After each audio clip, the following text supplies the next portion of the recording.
أعوذ بالله من الشيطان الرجيم. بسم الله الرحمن الرحيم.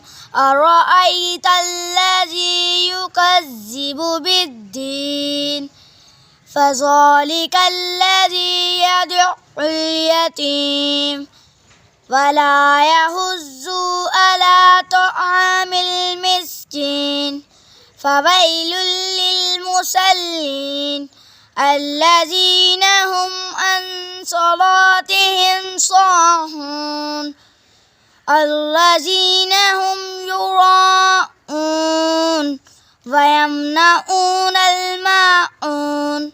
صدق الله العظيم.